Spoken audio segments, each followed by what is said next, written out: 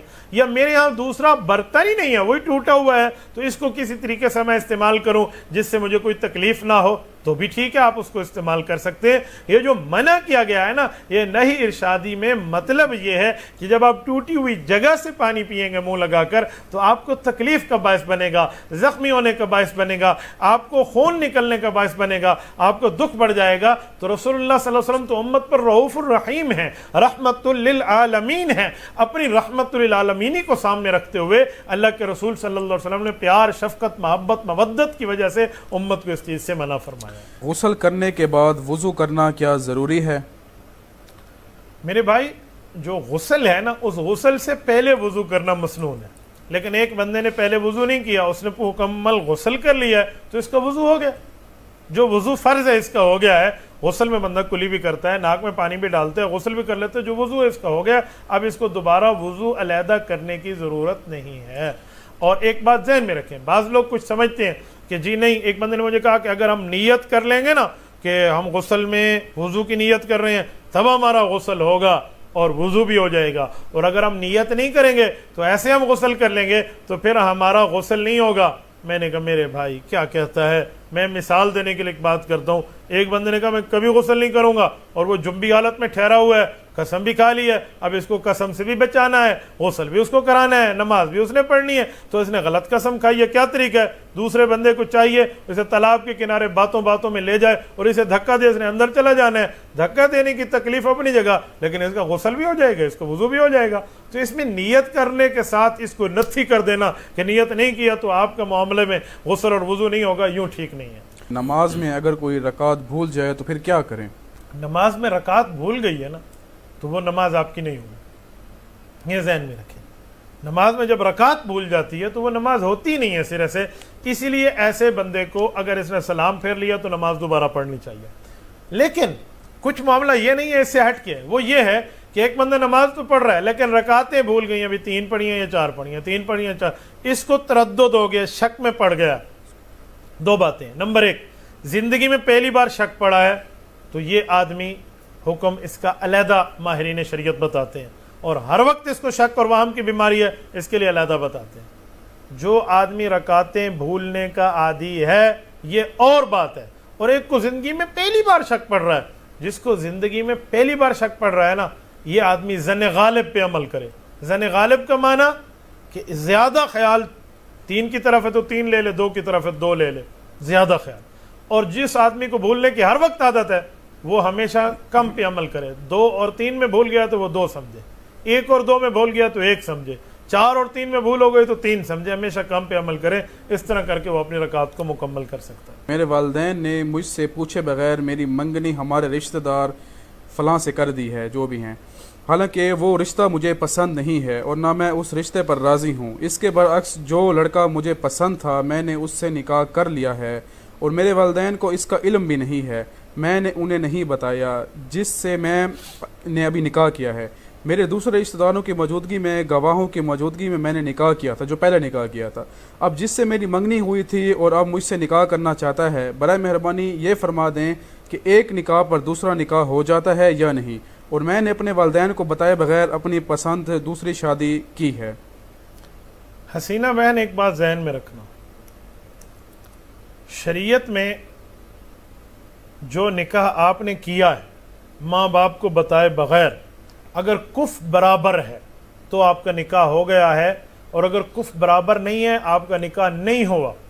لیکن ایک جملہ کہتا ہوں، آپ نے والد صاحب کی منگنی پر نکاح نہیں کرنا تھا تو کھل کے اپنے ابو کو کہہ دیں، کھل کے اپنی امی کو کہہ دیں، کھل کے اپنے گھر میں کہہ دیں کہ مجھے ایکسیپٹیبل نہیں ہے آپ کی منگنی، میں وہاں نہیں رہنا چاہتی۔ آسانی سے کہیں، آرام سے کہیں، طریقے سے کہیں، عزت اور احترام سے کہیں۔ آپ کی امی ابو ہیں، آپ کو ماں نے اپنے پیٹ میں سے نکال کے پالا ہے، وہ آپ کی بات کیسے نہیں مانے گی؟ آپ کے ابو ہیں، آپ کی بات کو شفقتاً لیں گے۔ ہمیشہ بیٹیاں باپ کو پیاری ہوتی ہیں اور بیٹے ماں کو پیارے ہوتے ہیں اور بھائی بہنوں کو پیارے ہوتے ہیں، ایسی بات نہیں ہے۔ آپ ان سے کہیں وہ مان جائیں گے۔ لیکن جو طرز آپ نے اختیار کیا، ماں باپ کو بتائے بغیر آپ نے نکاح کر لیا، ٹھیک ہے، آپ عاقلہ بالغ ہیں، کف میں ہو گیا تو آپ کا نکاح ہو گیا ہے، لیکن یاد رکھنا آپ کا میکا تو ختم ہو جائے گا نا جب آپ یہاں سے جائیں گی. میکا کہاں ہوگا؟ کل اپنے بچوں کو کیا کہو گے؟ آپ کا نانا ابو کون ہے؟ آپ کی نانی اماں کون ہے؟ آپ کے ماموں کون ہے؟ آپ کی خالائیں کون ہیں؟ کیا بتاؤ گے؟ اگر بچے کہیں میں نے اپنی نانی اماں کو دیکھنا ہے، آپ کیا کہیں گے؟ آپ کیا جواب دیں گے؟ اور رب نہ کرے، اللہ نہ کرے، کل آپ کی بیٹی آپ کے ساتھ یہ کرے تو حسینہ بتائیں آپ کے دل پر کیا گزرے گی؟ بتائیں کیا گزرے گی؟ تو جب کسی خاتون خانہ کا میکا ختم ہو جاتا ہے نا، وہ اپنے میکے نہیں جا سکتی، باپ سے، ماں سے، بھائی سے، بہن سے لڑائی ہے، تو وہ اس کے ساتھ جو سسرال میں ہوتا ہے نا، جو عام طور پہ ہم دیکھ رہے ہیں، اللہ نہ کرے آپ کے ساتھ ہو، آپ کی زندگی اچھی گزرے، لیکن جو اس کے ساتھ ہوتا ہے نا، وہ تاریخ کا ایک حصہ بن جاتا ہے، وہ رہتی دنیا تک یاد رکھتے ہیں. وہ کیا سے کیا معاملہ، ہماری زبان میں کہتے ہیں کوندھا مری تے ڈوندھا مری. ایک بات میں مزید سمجھانے کے لیے آپ کو کہتا ہوں، یہ قدم نہ اٹھانا، ورنہ اس طرح کے معاملات بہت خراب ہو جاتے ہیں. بہتر ہے اچھے طریقے سے اپنی بہن جس کے ساتھ آپ فرینک میں ہیں، اپنے بھائی، اپنی امی سے بات کر کے بات کو طے کر لیں اور طے کر کے معاملہ رکھیں. جو آپ نے پوچھا کہ جو میں نے نکاح کر لیا اب اس کے ساتھ دوسرے کے ساتھ نکاح، جی نہیں ہو سکتا.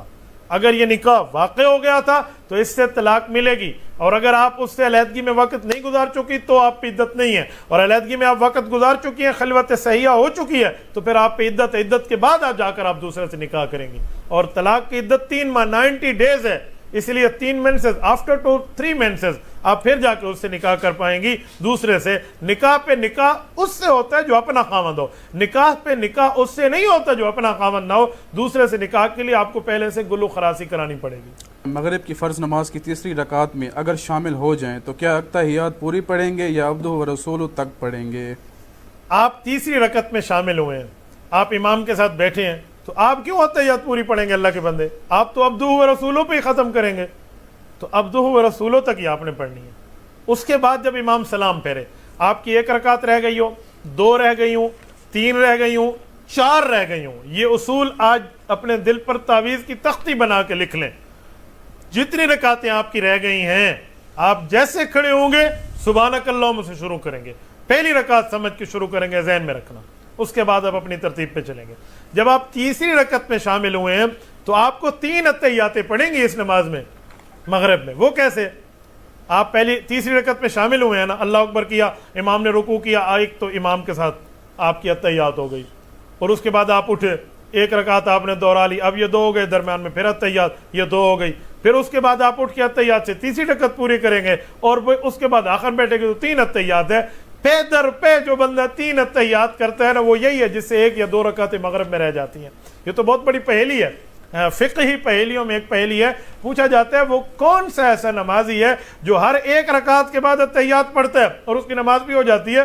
تو وہ یہی ہوتا ہے جو عبد القیوم آپ ہیں، جو مغرب کی نماز میں 1 رکعت رہ جائے یا 2 رکعتیں رہ جائے، ایسا بندہ ہر رکعت کے بعد اس کو اتحیات مل رہی ہوتی ہے. کوئی بندہ اپنی بیوی کو کاغذ پر 3 بار طلاق لکھ کر بھیج دے تو کیا طلاق ہو جائے گی یا نہیں؟ اور طلاق لڑکے کے گھر والے زبردستی سے کرواتے ہیں. اگر خاوند نے طلاق 3 بار لکھ کے بیوی کو دے دی ہے تو وہ طلاق ہو گئی ہے. وہ آپ پر زبردستی کر رہے ہیں تو آپ ہی نے لکھا ہے نا، بیٹھ کے آپ ہی نے لکھا ہے. ایک بندے نے مجھے کہا زبردستی کر رہے تھے، تمہیں نہیں لکھا تھا. میں نے کہا بھائی زبردستی کر رہے تھے، آپ نے فائر کر دیا تھا، بیوی بچے گی. آپ کو نا زبردستی کیا تھا، تو بھائی فائر کرنے سے آپ کی بیوی زبردستی اگرچہ آپ نے فائر کر لیا، وہ بیچاری انا للہ ہو گئی، تو اب بھی وہ بیچاری طلاق ہو گئی. آپ نے 3 بار لکھ کے دے دیا، زبردستی کیا تو آپ نہ لکھتے نا، آپ مقابلہ کر دے. جب آپ مقابلہ نہیں کر سکے، آپ نے ہتھیار پھینک دیے، تو اب وہ معاملہ نہیں ہے جس کی زبردستی پہ چیز نہ ہو. یہ شریعت کے ان معاملات میں داخل نہیں ہے، اسی لیے آپ کی طلاقیں واقع ہو گئی ہیں. کیا لڈو کھیلنا جائز ہے؟ لڈو کھیلنے کے بارے میں ایک بات ذہن میں رکھیں، لڈو کھیلی جا سکتی ہے کچھ شرائط کے ساتھ. مثلا اس پر کوئی شرط نہ لگے، کوئی جوئے کے معاملے نہ ہوں، آپ لڈو کھیلیں گے، آپ کو منع نہیں ہے. لڈو میں ایک بات ذہن میں رکھیں، اس میں کوئی فحاشی کی، اوریانی کی، گالم گلوچ کی باتیں نہیں ہونی چاہیے. آپ کچھ وقت کے لیے ٹائم پاس کرنے کے لیے بیٹھے ہیں تو اپنے ٹائم کو فیل نہ کر لیں، اس لیے معاملات ذہن میں رکھیں. اس پر کوئی شرطیں نہیں لگائیں, کوئی معاملہ ایسا خراب جو غیر مثلا اس میں نماز کا ٹائم ضائع نہ ہو, اس میں کوئی اچھی کام کا ٹائم آپ کا ضائع نہ ہو, کچھ ٹائم فریشمنٹ کے لیے آپ کھیلنا چاہتے ہیں تو اس حد تک آپ کو اجازت ہے, صرف ضرورت پوری کرنے کے حد تک, ورنہ یہ نہیں آپ سارا دن یہ چھکے اور لوڈو اٹھا کر آپ بیٹھ جائیں تو یہ معاملہ پھر آپ کا خراب ہے. ایک بندے نے مجھے پوچھا کہ ضرورت پوری کرنے کے حد تک کتنا ٹائم ہوتا ہے؟ میں نے کہا واش روم میں بندہ جاتا ہے تو کہتا ہے بہترین ٹوٹیاں لگی ہوئی ہیں, بہترین شاور لگے ہوئے ہیں, بہترین قسم کے لوٹے پڑے ہوئے ہیں, واہ واہ قسم کا جو ہے نا کیا کہتے ہیں وہ بیسن لگا ہوا ہے, اچھا بھلا کموٹ لگا ہوا ہے, وہ دیکھو اچھا بھلا بات کا سسٹم ہے, یوں کہتے جی نہیں وہ تو اپنی ضرورت پوری کرتے نکل آتے ہیں. میں نے کہا آپ نے فریشمنٹ لینی ہے, اپنی ضرورت پوری کریں اور لڈو سے نکل آئیں, اس کو ہر وقت اور ہر کام اور وہ کہتے ہیں any time and any place یوں کہہ کر آپ اپنے معاملات کو ضائع نہ کریں. 4 رکعت اور جی جمعہ کے نماز کے بعد سنتوں کے بارے میں ذہن میں رکھیں. 6 سنتوں کا حدیث پاک میں ذکر آتا ہے, 2 کا بھی اور 4 کا بھی, تو لہٰذا جمعہ کے بعد 6 سنتیں ہیں, آپ نے 2 بھی پڑھنی ہے اور 4 بھی پڑھنی ہے. لہٰذا یہ نہیں آپ نے 2 پڑھ کے 4 چھوڑ دی اور 4 پڑھ کے 2 چھوڑ دی, یہ 6 کی 6 آپ کو 2 اور 4 کر کے ادا کرنی ہوں گی. بینک سے قرضہ لے کر کاروبار کر سکتے ہیں کیا؟ میں بینک سے قرضہ لے کر کاروبار کرنے کو ناجائز سمجھتا ہوں. بینک کا قرضہ سودی قرضہ ہوتا ہے, لہٰذا ان معاملات سے بچیں. میں بینک میں جاتا ہوں ضرورت پوری کرنے کے حد تک. بینک میں جانے پر میرا اصول ہے میں وہاں کا پانی نہیں پیتا. کیوں؟ وہ جو ہمیں ٹھنڈا پانی مل رہا ہے اس پانی کا بل بھی سود والے پیسوں سے پے ہو رہا ہے. سودی قرضہ لے کر آپ کاروبار کریں گے اس کے شریعت فیور نہیں کرتی, لہٰذا میں اس کی کبھی اجازت نہیں دیتا, کیونکہ اگر اس غلط کام کی اجازت میں نے دے دی نا آپ بچ جائیں گے, اور حدیث پاک کے مطابق کل قیامت میں میری گردن ہوگی اور جہنم کا پل بن جائے گا. من افتا بغیر علم کان اثمہ علی من افتا, اس میں ذہن میں رکھیں, تو میں اس کی کبھی بھی آپ کو اجازت نہیں دوں گا. محمود خان, آج کل کرایہ دار سے کرایہ اور ماہوار جو پہلے ایڈوانس لیا جاتا ہے, کیا یہ لینا جائز ہے؟ کرایہ دار سے ایڈوانس لینے کے بارے میں ایک بات ذہن میں رکھیں میرے بھائی. کرایہ دار سے لوگ ایڈوانس لیتے ہیں بطور سکوٹی کہ کہیں یہ نہ ہو یہ 1 مہینے کے بعد ہمیں کرایہ دے کر بھاگ جائے, بعد میں ہم اپنے گھر کو دیکھیں تو اس کا میٹر ٹوٹا ہوا, اس کا گھر ٹوٹا ہوا, اس کی بجلی اکھڑی ہوئی, اس کی دیواریں خراب ہو گئی ہیں فلاں. اگر یہ ہوگا بجلی کے بل اس نے اتنے مہینے میں ادا نہیں کیے ہوں گے تو پھر ہم اس سے کٹوتی کر لیں گے. اس طرح پہ لوگ کرتے ہیں, یہ سکوٹی کے طور پہ. اگر لینے اور دینے والا دونوں جائز ہے تو یہ معاملہ جائز ہے, اور اگر آپ کہتے ہیں بھی یہ میں نہیں کرنا چاہتا تو جب پارٹی میں ایک بندہ راضی نہیں ہے تو دوسرا اس پہ زبردستی ٹھوکے گا تو ناجائز ہو جائے گا. لہٰذا آپ وہ دکان لیں بھی نہیں جس دکان پہ آپ کو ایڈوانس دینا پڑتا ہے, اور اگر آپ ایڈوانس پہ راضی ہیں تو پھر معاملہ بالکل ٹھیک ہے. تو ملا بھی راضی ہے, قاضی بھی راضی ہے, تو کون اس پر اعتراض کرے گا؟ اسی لیے اس پر تو کوئی ملا قاضی کا فرق نہیں ہوگا. لہٰذا مناسب ہے کہ آپ ان کو ایڈوانس جمع کرا دیں, اور اس کو بھی چاہیے ایڈوانس کو امانت سمجھے اور اس امانت کو یہ خیانت نہ کرے. یہ ذہن میں رکھنا بھئی یہ بطور سکوٹی یہاں آیا ہوا ہے اس وجہ سے, اس حد تک تو معاملہ ٹھیک ہے. ہاں اگر اس کی کوئی اور شرطیں ہوں, کوئی اور معاملہ ہو جتنا میں نہیں سمجھا یا میری معلومات میں نہیں ہے, کوئی اور باتیں آپ لکھ کے بھیجیں, ہم ان پہ اصول بھی دیکھ لیں گے. جی تمام. اور ایک بات یہاں میں سمجھاتے ہوئے کہتا ہوں, یہ جو دکاندار نے اصل مالک کو ایڈوانس دیا ہے یہ اس کی حیثیت بطور قرض کی ہے, تو قرض ہے اس کا, وہ اپنے پاس اس کا رکھا ہوا ہے, اور جب اس نے دکان میں کوئی زیادتی کی ہے تو وہ جتنا چاہے اتنا لے سکتا ہے اس کی بقدر, کوئی زیادہ نہیں کوئی کم نہیں, اتنی بقدر جتنا اس کا نقصان ہوا ہے, باقی اس کو لوٹانے کا پابند ہوگا. بینک کی نوکری کرنا کیسا ہے, اور جمعہ کے دن قبولیت کا وقت کون سا ہوتا ہے؟ میں تو بینک کی نوکری کے فیور نہیں کرتا, بینک کی سودی معاملات ہیں, لہٰذا آپ بینک کی نوکری نہ کیجیے. سود لکھنے والا, سود کھانے والا, سود کھلانے والا, سود کے درمیان کے معاملہ کرنے والوں پہ لعنت بھی اور اس سے محفوظیت ہونی چاہیے. اور جمعے کے دن آپ نے پوچھا کہ جمعے کے دن وہ کون سا ہے جس میں مبارک گھڑی, اس میں تو 70 اقوال ہیں. کوئی کہتے ہیں نماز فجر کے بعد ہے, کوئی کہتے ہیں جی فجر کے بعد سے لے کر اشراق کے درمیان ہے, کچھ کہتے ہیں نہیں اشراق کے نفل کے بعد ہے, بعض رات کہتے ہیں نہیں جمعہ کی پہلی اذان کے بعد ہے, بعض رات کہتے ہیں نہیں جی خطبے کے سے پہلے ہے, بعض رات کہتے ہیں نہیں جی 2 خطبوں کے درمیان دل میں دعا مانگے کہ اس وقت بولنا تو جائز نہیں ہے, بعض کہتے ہیں نہیں جی آپ نماز جمعہ کے بعد دعا مانگیں, بعض حضرات کا قول ہے کہ جی نہیں نماز عصر کے بعد جو درود پاک کا وقت ہے یہ ان میں گھڑی بہتر ہے. تو ان سب اقوال کا اختلاف رکھ کر آپ چھوڑ نہ دیں, بلکہ بہتر کام یہ ہے کہ آپ جمعے والا جو مغرب سے لے کر جمعے کی شام تک جمعرات کی شام سے لے کر جمعے کی شام تک کا جو ٹائم ہے آپ سارا ٹائم درود شریف میں گزاریں، دعاؤں میں گزاریں، دل کو اللہ کی طرف متوجہ رکھیں تاکہ کوئی گھڑی آپ سے مس نہ ہو۔ کیا پھل فروٹ کھانے کے لیے بھی ہاتھ دھونا ضروری ہے جیسا ہم کھانا کھاتے ہیں ان کے لیے ضروری ہوتا ہے؟ بھائی لقمان، کھانا کھانے سے پہلے ہاتھ دھونا یہ مسنون ہے۔ اب کھانا کھانا کون سا ہے؟ ذرا شریعت کے کھانے کھانے کو اور رسول اللہ علیہ وسلم کے دور کے کھانے کھانے کو سمجھو۔ ہم لوگ کھانا سمجھتے ہیں روٹی اور سالن، اور فروٹ کھانے کو کھانا نہیں سمجھتے۔ رسول اللہ صلی اللہ علیہ وسلم کے دور میں وقت میں جو بھی مل جاتا ہے اسے کھانا کہتے۔ مناسب ہے اگر آپ کے ہاتھ خراب ہیں تو آپ کھانا کھانے سے پہلے ہاتھ دھو لیں، ان میں فروٹ بھی شامل ہے اور ان میں کھانا کھانا روٹی سالن بھی شامل ہے۔ اور اگر آپ نے ایک بار دھو لیے ہیں، آپ کے ہاتھ بالکل صاف ہیں، آپ نے کھانا کھا لیا، اسی دھوئے ہوئے سے آپ فروٹ بھی کھا سکتے ہیں، اس میں کوئی علیحدہ فرق نہیں ہے۔